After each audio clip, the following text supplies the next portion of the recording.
Good evening, Royal Oak First, and welcome to Wednesday Night Live, our monthly church video newsletter and magazine. We're coming to you twice this month because there's so much going on here in the life of the church that we want to make sure that you know about. Once again, this week I'm joined by my friend and my co-anchor here, Tim Rickman. It's great to be here, Jeff. Another week. Welcome back, Tim.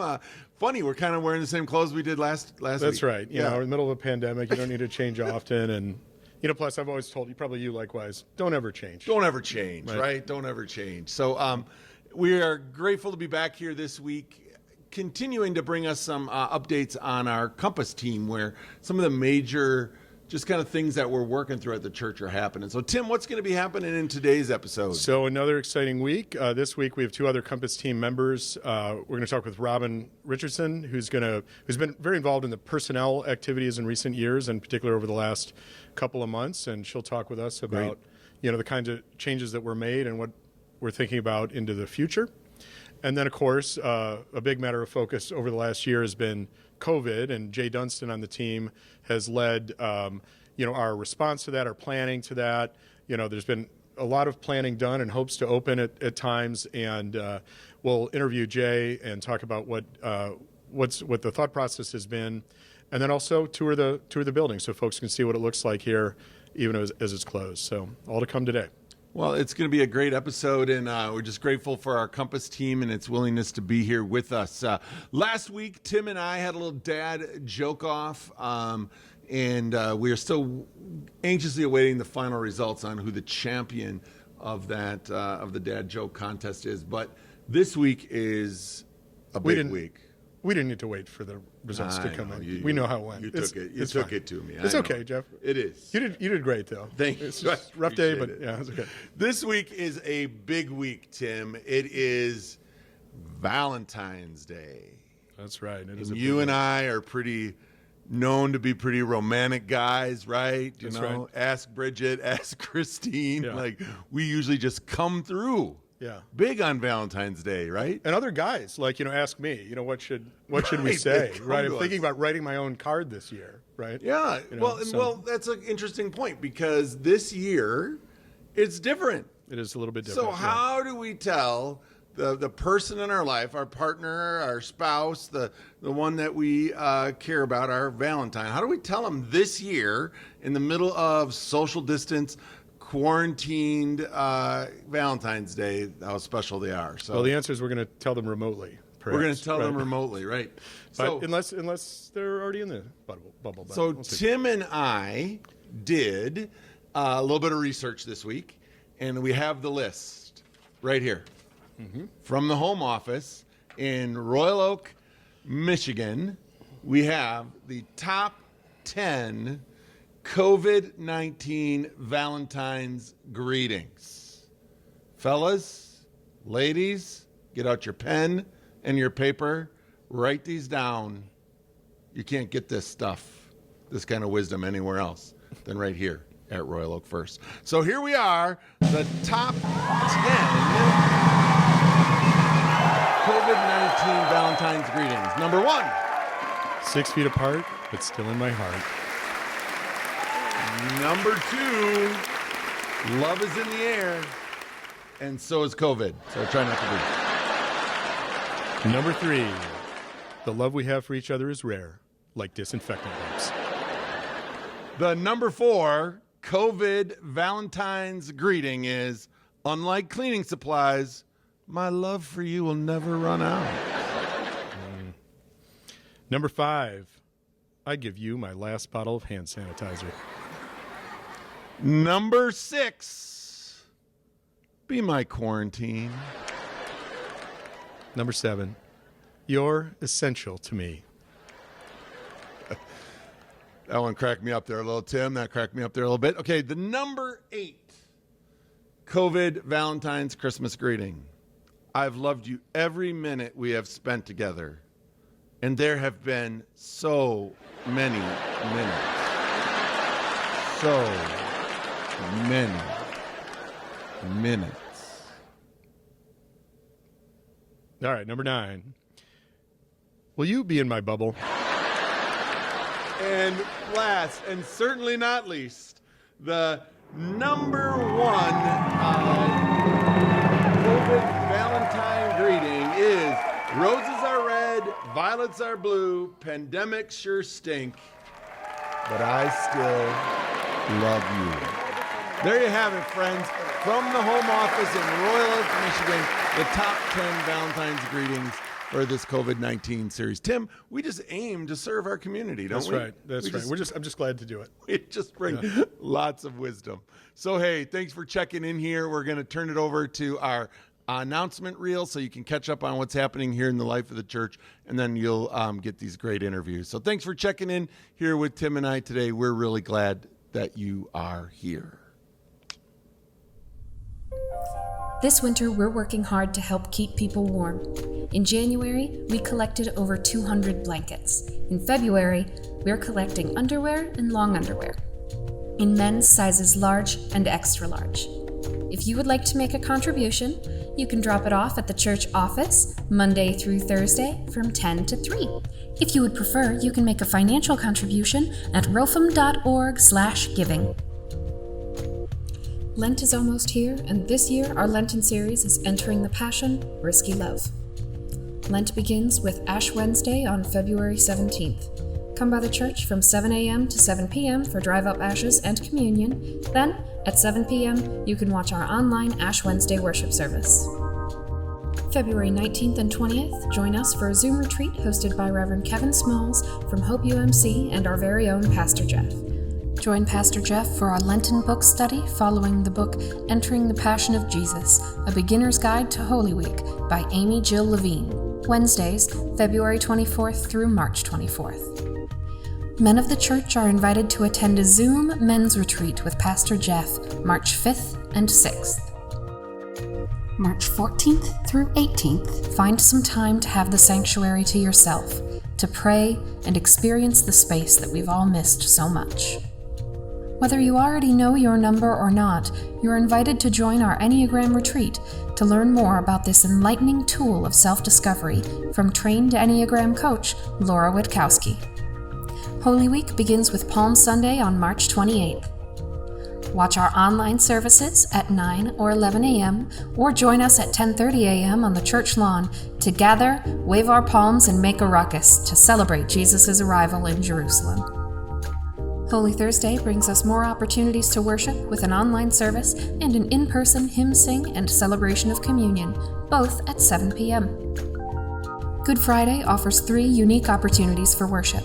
At noon, you can join us on the church lawn for an in-person service, or watch a collaborative online worship experience with preachers and musicians from area churches lifting up Jesus' last words on the cross. At 7 p.m., you can join us for the 7 Last Words Poetry Slam, where poets and musicians muse on Christ's humanity and divinity in his final moments. All this brings us to Easter morning. At 8 a.m., you can watch our online children's play. At 9 and 11 a.m., you can watch our online worship services. Or you can join us at 10:30 a.m. on the church lawn for an in-person worship celebration as we rejoice in the resurrection. We know this is a lot. For more information or to sign up for any of our Lenten offerings, visit our website at rofem.org/Lent or call the church office at the number listed on your screen. All right, good evening, and I'm here again on the couch with my friend Robin Richardson, continuing along talking with folks from the Compass team about different key areas of the church. And Robin's been involved this year and sometimes in the past on kind of personnel-related activities. And Robin, I know you've been involved in the church for a while. I think I first met you maybe 20 years ago. I was a counselor at choir camp, and we were nearly youth at that time, all of us. But you know, for those who don't know you as well, why don't you give a little background about your what brought you to Royal Oak or that sort of thing? Well, my mom was remarried when I was 5, and they couldn't decide on where they wanted to go to church, and so they just did nothing. And I got to be about 13, and you know, I grew up in a very Catholic neighborhood with a lot of kids that went to church on Sundays, and so I started going to church with different friends. And you know, there were a few that really weren't for me, and one day I ended up in the balcony here and with Peggy Bartendale, and Reverend Lamb just really spoke to me, and ever since then I basically tried to crawl in the back of the balcony and become unnoticed, but as true Methodists are, that's not always the case. So, but for years I really didn't do a whole lot with the church. Probably one day I got a call from Nick Nicholas. He had someone that backed out at the last minute for a youth retreat, and in his true Nick Nicholas fashion, he basically was telling me the details of it for me to show up, not necessarily asking me if I was interested in going. So I just went, and I'd never been on anything like that before. I was never involved that with a youth, as a youth. And it was terrifying that I was going to go with 35 high school students, but it was great. It was a real turning point for me. And I started getting involved with youth. I taught Sunday school for a while.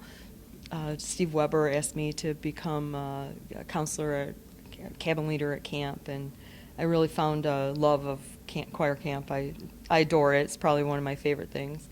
But I did get involved in other things, especially outreach. I chaired the outreach for a while. I worked on the South Oakland shelter program that we used to have here, where we had the homeless for a week, sleeping in the building, and just other things. And Jeff asked me to be a lay leader, and I ended up attending the SPRC committee pretty regularly. And then when they restructured it into Compass, I became part of that. So it's been a weird road, but a good one. So from coming as a kid basically and being sort of voluntold to participate in the youth and moving from the back of the church, you've moved to the front and you're involved in all kinds of different things. So I know this year's been an interesting year at Compass team, and you served as liaison for the personnel team in an unusually kind of challenging year. But before we get into that, maybe you could talk a little bit about how the governance is supposed to work under the new system. Before we had kind of SPRC, and now we've got Compass team and that sort of thing. Do you want to kind of explain some of that? Well, I thought the Compass model is pretty well thought out. I mean, obviously we have still found ways that we need to tweak it a little bit as we kind of disperse the load a little better. But I know that in getting each group that's really a main body of what the church is doing together and kind of governing that as a whole, I think is really a smart plan. And I think it's, for the most part, been really well. We had to do a little heavy lifting this year, even though we didn't. We were so new in what our roles were and how Compass was going to work, and then, we were faced with some staffing, and then the pandemic, and so there's been a lot of challenges. But out of those challenges, I think we've gotten a lot of growth, and we've seen some real strong leadership emerge. So that's all good stuff. Yeah, and I think as Carrie said last week, and she was talking about the Compass team, it's sort of a guiding kind of role, like a compass. And we also have a personnel team that, they're involved in day-to-day, but kind of more like the operational aspects of kind of employee policies and, that sort of thing. So, and like with so many of the other teams, I think even as we kind of move into this year, we're still kind of figuring out some of the relationships as we go. But so in the fall, as most people know, we made some changes related to staffing, and we communicated a lot about that. But I wondered if you kind of being right there in the middle of it, if you could sort of explain some of the thought process and how it went in those days. Well, I think in the pandemic and having to find new ways to stay connected really helped us. It uncovered sort of some deficits that we were experiencing that we maybe would not have known, which is all the good stuff. We were hearing that we needed to stay connected and finding ways to do that. We were hearing that people might not felt as cared for as we hoped that they feel. So it gave us an opportunity to kind of look at, what are the key roles, and really, like, what do we have, what do we need, and what do we have too much of, what do we not have enough of, and really kind of look at the staff as a whole and put in place some things that, quite frankly, we needed. We heard loud and clear that the congregation wanted to have more connection, so we're finding ways to do that. I think putting Myra in a position as the congregational care, I mean, that to me spoke volumes on how important we felt that would be, as we were taking a minister and using a lot of her talents toward connecting the church.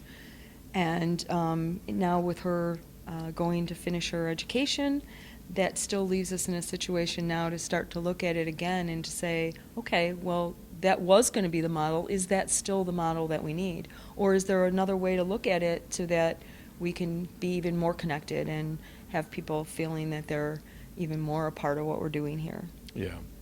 Yeah, I know when we were talking, is one of the things we realized is how important, one of the most important things we do during the week, or used to do during the week, there's in some ways a bit of an afterthought, was just the coffee hour, right? Mm-hmm. That's where people connect and they understand what's going on in people's lives and the prayer concerns, and it's just, there's no way to fully replace that online. And so, yeah, that increased focus on the congregational care was so important.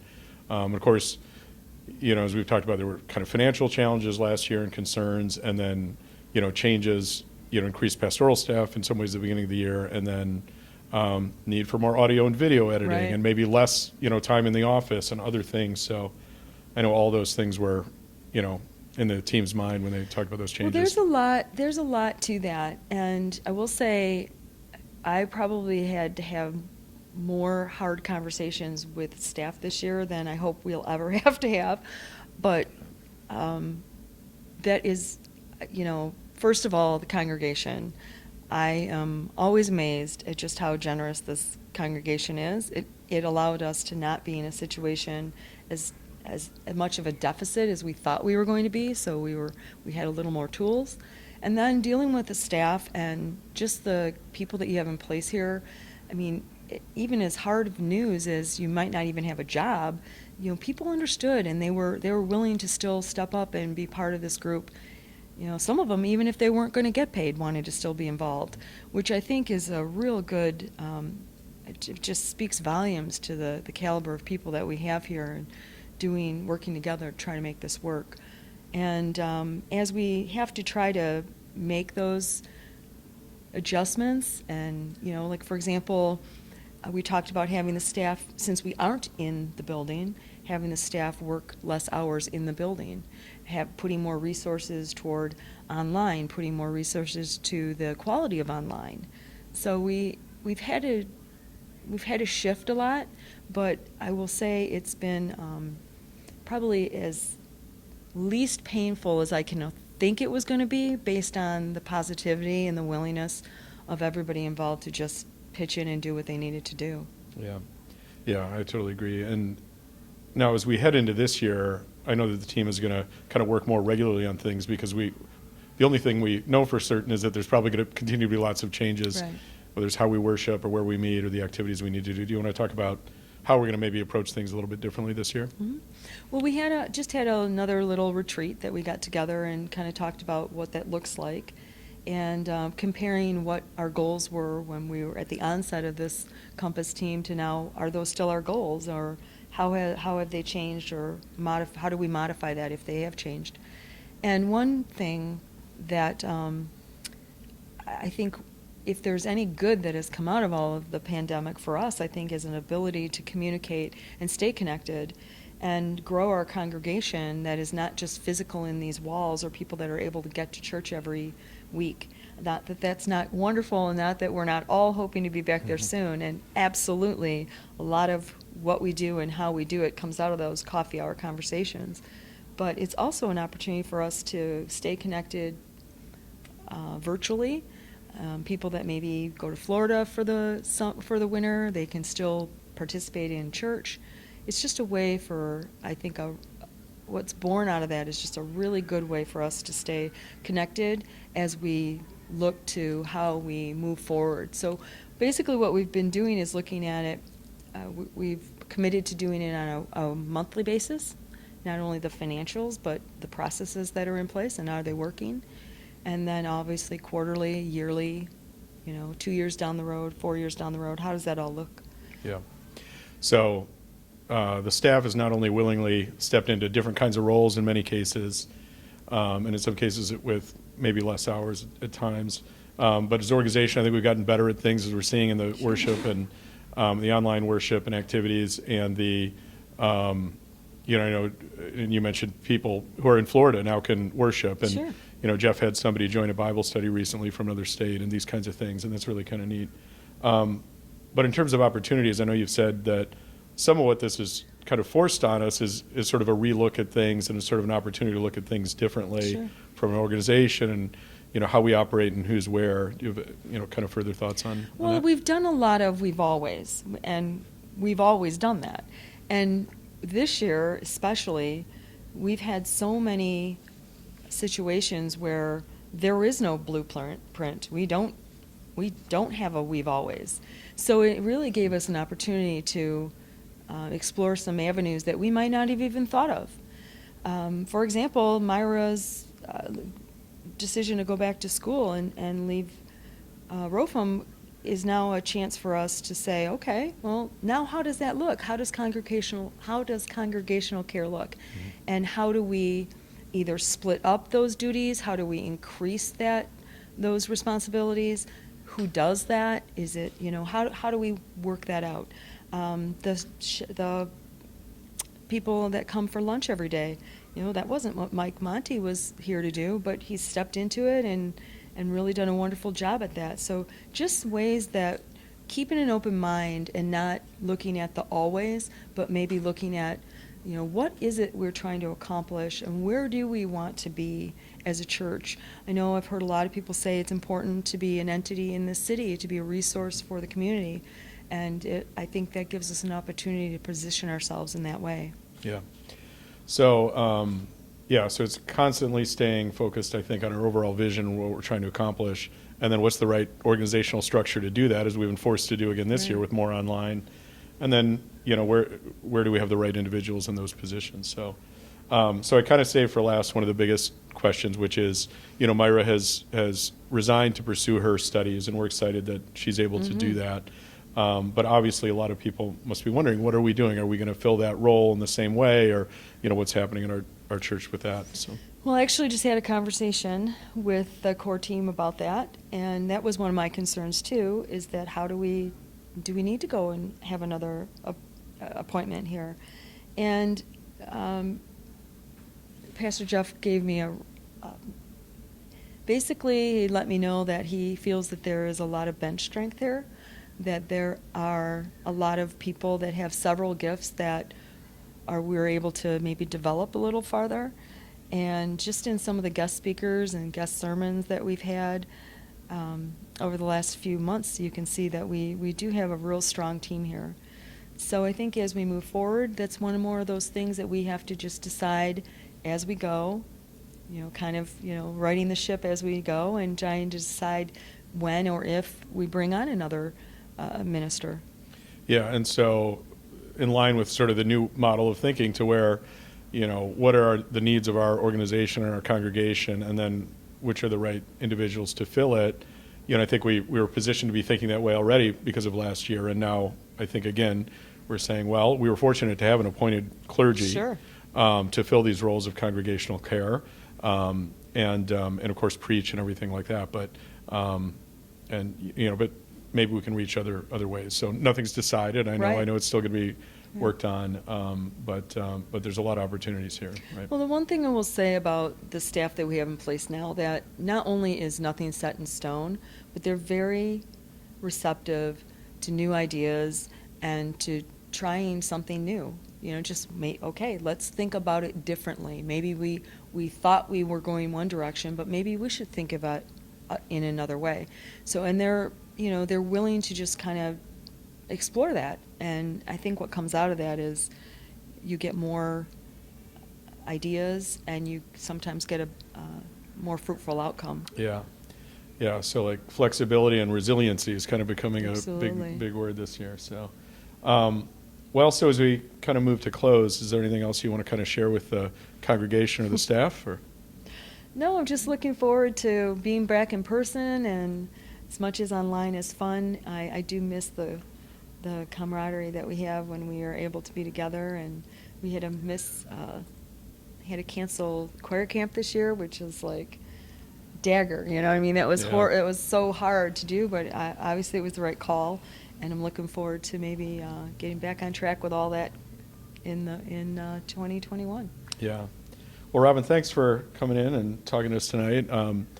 You know, just on a kind of personal note, it's been nice to get to know you here better over this last year working together. You know, and the role in working with personnel is so critical and so challenging. I've been involved in some other leadership positions in church and my prior church, and I always said, well, that's one area I don't want to do. I think it'd be too hard and Thanks, too Tim. difficult. And no, but it's so important, and we're fortunate to have such great staff that care so much for the church, and you know, they're really critical to making our mission happen. So thanks for your work in doing that, and thanks to the congregation and the staff especially for supporting us throughout this year. Thank you. Hey, it's good to be back here at the Wednesday Night Live couches, where we always have an opportunity to have a conversation with one of our church leaders or church members about what's happening here in the life of Royal Oak First. I'm joined here today by my good friend and member of our Compass team, Jay Dunstan. Jay has been a longtime member of this church, connected here since he was a kid, and is back helping provide some important leadership. And particularly this year, the Compass team asked Jay to kind of be our COVID czar, right? He's the guy that's really kind of taken leadership around this just unprecedented time that we are in, and helping us make good decisions about it. So Jay, thanks. Welcome to the Wednesday Night Live couch. I'm so happy to be here on a Wednesday night. Yeah, it's good to be here. Even though it's Wednesday day, but it's okay. It's night somewhere. We're glad to have him here, and just grateful for your leadership in this area, Jay. Just take a minute and just reintroduce yourself to the folks watching today, and tell us a little bit about yourself, kind of your faith journey and your relationship with this church. Sure. I grew up in this church. My parents, Jim and Marie, a lot of people know them, my late parents. My earliest memory of this church is Fellowship Hall and my late sister Carolyn's wedding in 1963. So that's a very early memory, and I can still remember it, 5 years old at the time. I went up through all the programs here in the church, played softball, played basketball, was taught by Keith Leanhoutz, graduated from high school, went to college, and I kind of vanished from the scene here. I would have sporadic visits with my parents coming back to the church, but pretty much I was gone for almost 40 years, and it wasn't totally without faith. Patty, my wife, is Catholic, and I converted to Catholicism. We had our kids confirmed in the Catholic Church. After a while, we just weren't entirely happy with the Catholic Church, and we were actually on vacation in Barcelona. And I remember saying to Patty, we had just been to La Sagrada Familia, the cathedral that'll be done in 6 years or 5 years. And I said, I think we need to go back to church. And awesome. That's when I think I reached out to Robin Richardson, and she said, oh, you got to come back, it's different. And we came back, and I will say it was different. It was a lot different. So the people were the same, and the people were different at the same time. So it was great to make connections with people who I hadn't seen in a long, long time. Well, welcome home, Jay. And we didn't take much time to getting you involved in leadership, so we're really grateful for that. Patty knew that was going to happen. Yeah, your mama and dad are smiling down and proud that you've taken their mantle, that they really helped build this church, and now you and Patty are doing it, and so we're really grateful. So Sure. As we came back this fall, it became clear that the realities of the global pandemic were going to be with us for a while, and so we really needed to start to kind of formalize our approach around our procedures and our safeguards. And so we asked you to form a team and lead a team to really start making those decisions and be thinking about that. So Jay, bring us up to date on this team and the kind of work that you've been doing with them. Sure, and we've got a fantastic team. Patrick Calhoun, he kind of laid the groundwork and gave us the big picture. Karen Calhoun, who kind of took that and applied it. We had Team Calhoun, we like to call them. We around are, here, and yeah. they're quite a team. I think you call them the Calhoun Corporation, right? That's what I call them. Yeah, Yeah, the Calhoun Corporation, and it is, and they're two wonderful people. Bridget was part of this team because the youth is going to be a big part of this as we hopefully get back soon, as well as Jennifer, her leadership in the office and with the staff. We need her output or input, I should say. Paul Perkins, from the point of the ushers and what he sees and he's offered some very good input. And then we had Annette Wall and Andrea McKinnon, and they came from the healthcare industry. That's awesome. And they were very cautious and very we need to make sure people go to here or go to here, and so we took Patrick's plan, and with the input of all these people, we kind of adapted it, and then as we actually did some real events using the plan, we kind of like adapted it to make it work as we saw. In other words, we tried to break the plan, and thankfully we weren't able to break it, but we did kind of fracture it from time to time. So what we have in place right now, I'm very confident about. When we're finally able to come back into the church, I'm very confident that this is going to work out. So Jay, as you met with this team, what were some of the values that you guys put a priority on in terms of making decisions about when and how to reopen? Well, of course, the number one, the priority is the safety of everybody. So we here at the church, we take our orders from Bishop Bard, and right now Bishop Bard is asking us to not meet, and so at this point we're not. He's made it clear that he references a Brown University COVID website, which you can find on our website, the First United Methodist website, and you can look at it yourself. And it's a really good source, and it gives an idea of where the trends are headed and whatnot. If you look at it, and I did just before we went on the air here, I looked at it, and if you compare Michigan to the rest of the country, we're actually doing pretty good compared to the rest of the country, but the problem is that the rest of the country is not doing very well, so the bar is set kind of low, unfortunately, though we are trending good. I double-checked that. I use the Johns Hopkins COVID-19 site, and that link is also on our Methodist website here, if anybody else wants to check that out. And that's also a good source, and it shows the critical trends of all the states, but Michigan is trending better. The numbers today on January 27th are very similar to the numbers as they were the middle of October. And if you recall, the middle of October we were trending up, and there was concern. So at this point, that we don't have a date when we're coming back here, and we don't want to come up with that date till we know it's absolutely safe, and we don't want anybody's hopes up. But there's no one other than me that's more excited about getting back here to the church and greeting people at the tower door every Sunday morning. I remember, Jay, when we had to make that decision at the end of November, because we were ready. Yep. And you were ready. Yep. You gave us the stamp of approval, and you were not a hard sell, but you were like, we're not doing this unless I feel like it's right, and you felt like it was right. But then things changed, and we had to change with that. Yeah. And that's part of what has to happen in these times. Is that what you're telling us? Yeah, I mean, I was very confident about our plan, but I also knew that it just was not safe. And just so you know, that decision's not made in a vacuum. I chair the COVID task force, but the COVID task force reports to the full Compass team. And we give our report to the Compass team, and the Compass team ultimately makes that decision. So based on our recommendation, the COVID team, the Compass team, agreed that we should not reopen, which was very sad. It was the holiday season, and we were all excited ready about it, right?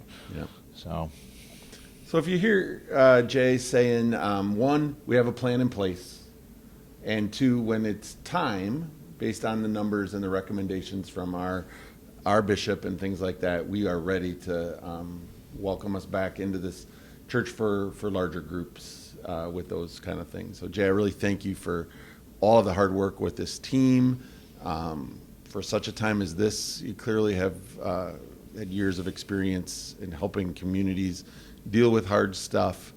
And I'm grateful now to get off of the seat and let let the person who's really implemented this with you, Karen Calhoun, to sit here and you guys have a conversation about what it is that you guys have been doing together to help us get ready. So Yeah, half owner of the Calhoun Corporation, for sure. But no one's more excited about getting this church open more than I am. I'm telling you, I'll be very happy. Well, thank you, Jay, again for spending some time with me.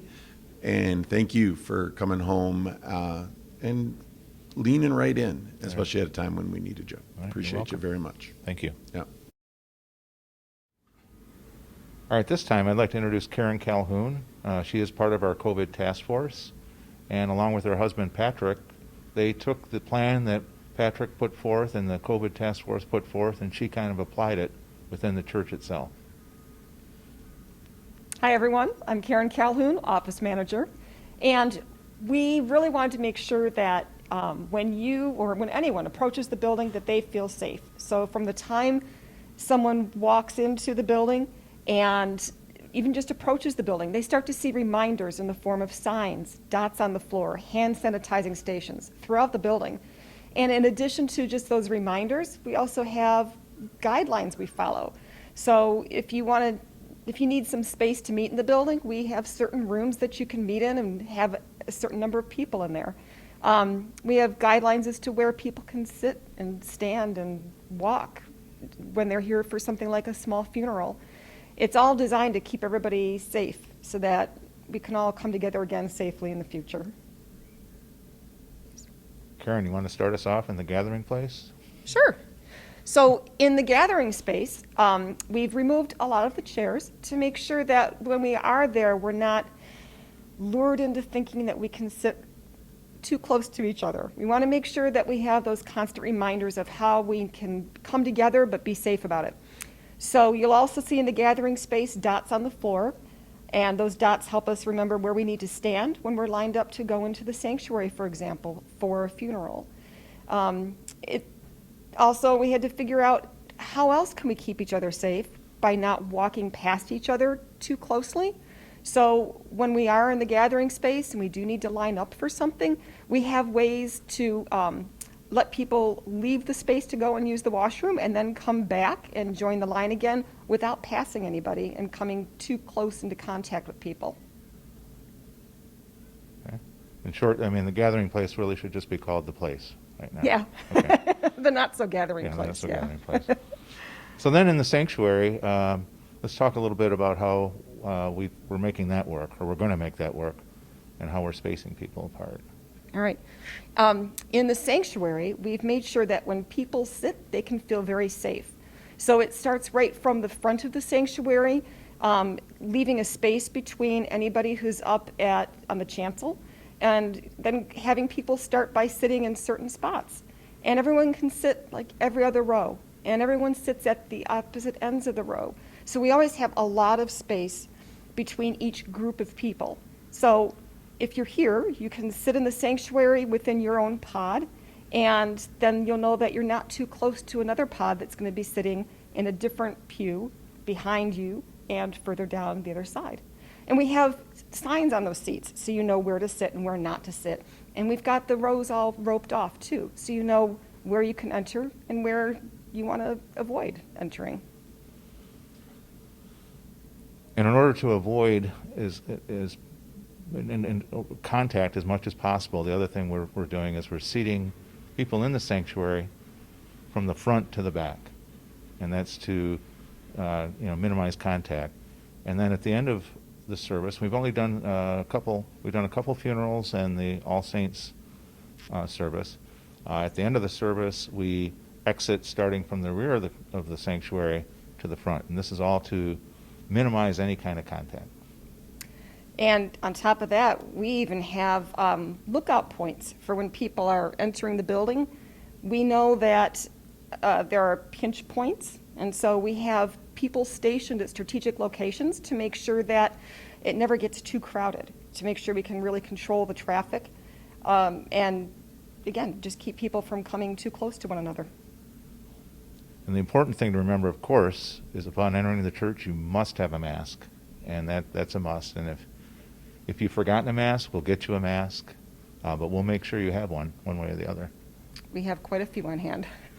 Yeah, the parlor right now is pretty much not in use other than for certain meetings, like with the Compass team. And the Compass team meetings have been held at a very safe distance with mask. The Compass team meets every other week. So it's, and we go back and forth between maybe meeting in the parlor or meeting virtually. But at this point, the parlor you could pretty much consider to be closed, other than for certain special situations. Yeah, and even when the staff meets in there, just for our weekly staff meetings, we have small tables that are all spread out, and every table has an X on it, so that you know, once the tables are spread out, where you should sit. You sit by the X, so that you know you've got appropriate at least 6 feet of social distancing space between you and the next staff member. And I know I mentioned this earlier in my talk with Jeff, but Patrick Calhoun had a great deal to do with this, and his knowledge of the church and the layout and his understanding of the restrictions of COVID and the work he's done for his clients in his own business was a great help to us. And I'm not sure that we'd be at this point without Patrick, and in turn, Karen, to go ahead and put this all into play. Yeah, his career in architecture has really given him a good understanding of spaces and what we need to do to stay safe in a space. So at the end of services, there's not going to, at this point, there won't be a coffee hour. When you come in the church, we're going to guide you into the sanctuary. If you need to use the restroom, you'll be asked as you come in. As you come out, if you need to use the restroom, there'll be a setup for that. But at this point in time, the plan at this point in time, I should say, is that upon the end of a service, you're to leave the church, and there's no congregating outside of the service itself. Yeah, that's right. If people want to come together to socialize, congregate after a service, we're Michiganders. We can go outside. And the goal, of course, is the number one goal is to make sure everyone here is safe. And that would include not only our congregation, but our staff and the worship team. So anything we have in place right now is done with that in mind. And as things change, hopefully for the better, or unfortunately for the worse, this plan will evolve. It's a living plan, and it's certainly open to being revised when needed. Everything is constantly changing, and what we have set up right now is for what we need for right now, and that even includes the staff members. We all have plexiglass that we've installed around our workspaces so we can keep each other safe, and we've got the plexiglass installed at the reception desk as well, so when someone enters the building and they're talking with a staff member, we've got that distance again. And when it gets to the point where we might not need that, we can change it. It does. The office looks like a big series of bank tellers. It does. Karen, first of all, thank you for all the work you've done on applying the plan and making it work and tweaking the things that needed to be tweaked. Without you, having this discussion about possibly reentering is not possible without you and Patrick. I especially appreciate in the All Saints service we did and the couple funerals how you took charge, and anything that might have been out of the order of what we had planned, you made note of, and we applied the next time around. So because of you, I think everyone in the congregation should be confident that when they do come back, they're going to come back to a building that's safe, and they should feel confident that they're going to come in and come out in one piece, so to speak. So thank you so much for all the work you've done. We really appreciate it. Oh, thank you very much. On behalf of the Compass team, thank you. Thanks for all your help, Jay. Okay. Hey, thanks everybody for tuning in tonight to Wednesday Night Live. It's just a great opportunity to be connected. And thanks for checking in twice in the month of February. There was lots of things that have happened, and we wanted to bring you up to date on them. So thankful for my friend and fellow Compass team member, Tim Rickman, for spending the evening here with us. Tim, we had another great show tonight. Yeah, it was good to be here. I was glad to do it. Yeah. great conversation with Robin about our staff. Gosh, we have good people working here, don't we? Yes, we do. Yeah, and looking forward. As you listen to Jay and Karen talk about response to COVID, what impression did it leave you with? Well, being a little bit behind the scenes all this time, I know, I'm sure not, Jay didn't say this, but, early on, he was really worried that we'd never be able to open, that it couldn't be safe and whatever. And, as he led the team, and then they tried some different things, and then eventually when we had, I believe it was maybe a small funeral service. We had 2 funerals and said, a All Saints Sunday. And he came around and he did a 180, we can do it. It's going to be safe. The team is doing a great job. So, really appreciate the work that Jay and Karen and Patrick and the staff have been doing. So, one of the things that we want to make sure people know is that while the church is closed for corporate gatherings, we are open Monday through Thursday, 10 to 3.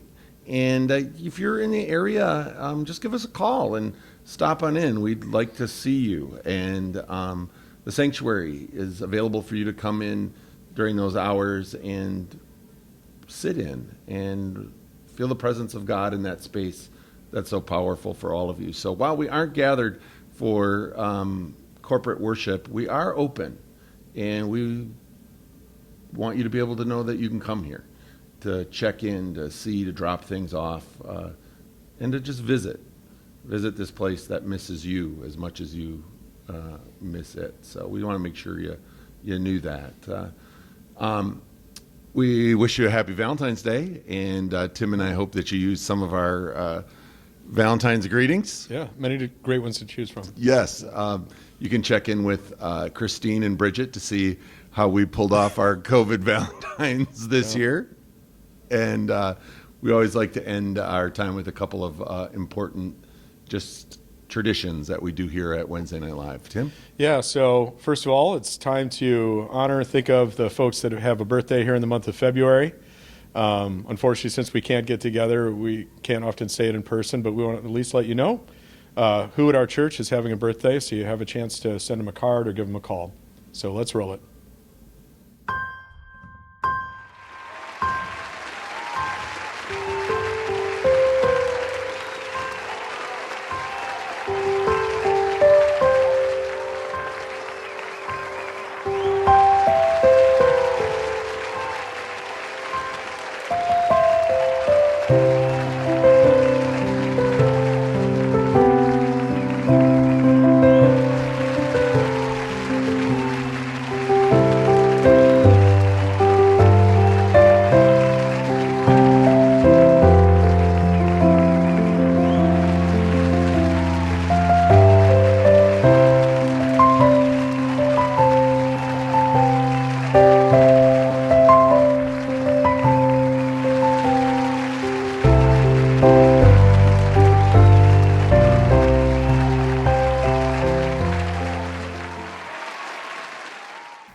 Again, happy birthday to all you February birthdays out there.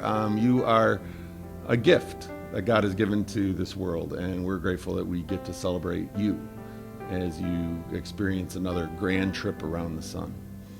We always like to end our time with prayer, and we put this list up last week, and we put it up again. These are the people in our congregation that have just needed extra prayer support. People who've been hospitalized, people who've lost loved ones, and those who are experiencing the new life of births. That's also a special, but can also be a stressful time in the lives of young families. So we want to be praying for them as well. Tim, is there any special groups of people going on out in the world that your heart especially goes out to in prayer these days? Well, especially right now, we've got a lot of kids and families and teachers thinking about reentry, right? Some have already started, some are thinking about it. Our conversations here behind the scenes has been entirely about schools, and especially those families that are especially challenged to, go to school remotely. It's been a difficult time. These are difficult decisions, and wow, do we want to get back to normal? But so pray for all those involved, all those decisions. And our teachers, we see you. Thanks. You've been asked to do more in this year than you've ever been asked to do in your career, and I know Tim and I have benefited from our kids benefiting from your innovation and your patience. So we see you. So thanks. Let's be in prayer. God of love and light, we give you thanks for this opportunity to be together tonight. Give you thanks for lay leaders like Robin Richardson and Jay Dunstan. Give you thanks for team members like Karen Calhoun, for Dave Beer and Sam Garrett, who you don't even see but are behind the cameras making this work.